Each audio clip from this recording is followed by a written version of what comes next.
Hey guys, this is Makanor, and I just wanted to talk about the topic of collars, leashes, harnesses, ears, and tails that canine Therians wear.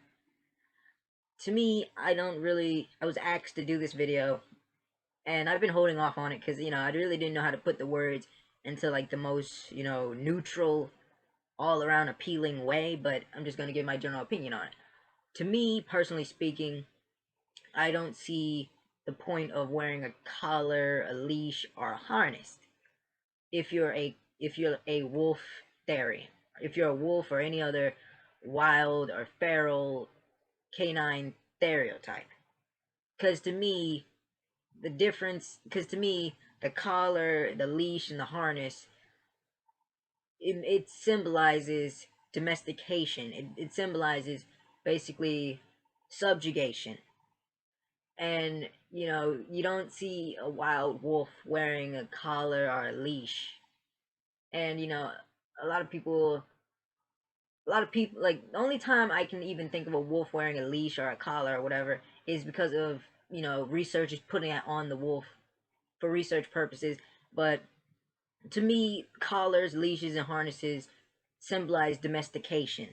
So unless you're like a dog Therian or some other domesticated, canine species, then I don't really see the point of it. But I know some people are looking at that unsubscribe button, or they're looking at that subscribe button very wearily, just like, okay, well, he clearly doesn't like my collar or my leash or my harness. But let me just tell you this: it's being like you're free to do whatever you like, if wearing collars and harnesses and leashes is your thing, go for it. If that's your way to self-express, go for it. Because I've said plenty of times in my videos that there's this wide otherkin spectrum of beliefs, and it's to varying degrees. And I've said countless times that being otherkin, like, it's unique to every individual, and no two individuals have the same experience of being otherkin. So if you're a canine Therian and that's how you like to express yourself, that's how you like to express, identifying as your canine side, go for it. I'm just saying, in my opinion, a collar, a leash, and a harness indicate domestication, and that I wouldn't really expect to see that on someone who identifies as a wild wolf, fox, dingo, bush dog, African wild dog, anything like that.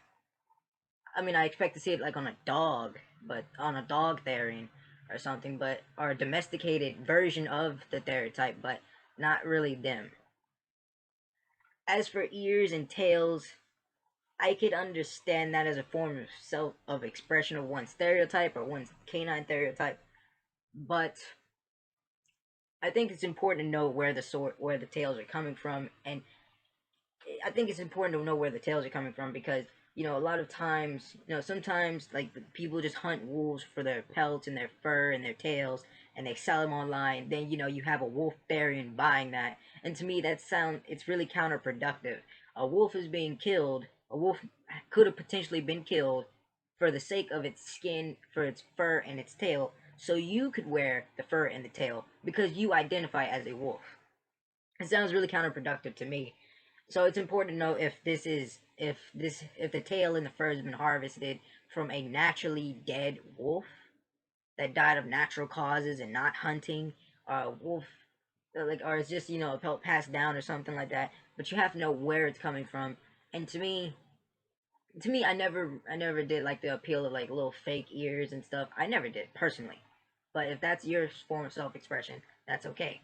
And a lot of people are. I know to some extent I don't like people having. I don't like the idea of having tails and whatnot.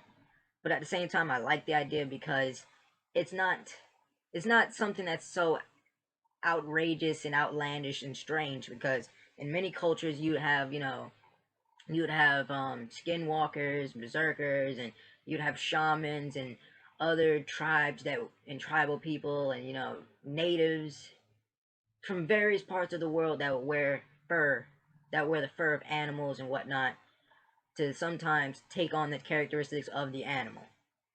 And so to me, it's not so strange for some Therians to wear the parts of the animal that they feel that they identify with. But to me, the most important part of all of that is to basically just make sure you know where you're getting this from. Make sure you know how you got it, like how this was obtained, and to me, as long as you have a good sentimental, symbolical, or reasonable reason behind wearing what you wear or expressing how you express, then I say go for it because the otherkin community doesn't have enough of that type of diversity. But what we do have more enough of is ignorance, and ignorance can only be fought with facts and education. So I prefer like everybody just really just educate themselves and research into your stereotype, research into the animal you identify as, research into whatever you identify as, your kin type or whatever. Just research and question things, do a lot of inner reflection. Is this really how you want to express yourself? And just a lot of stuff like that. That's what does a lot. That does a lot for a person. And I believe if we all do a lot more inner self reflection and research, the other kin community could become a lot better. This is Makanor. Like, comment, subscribe. I'm out.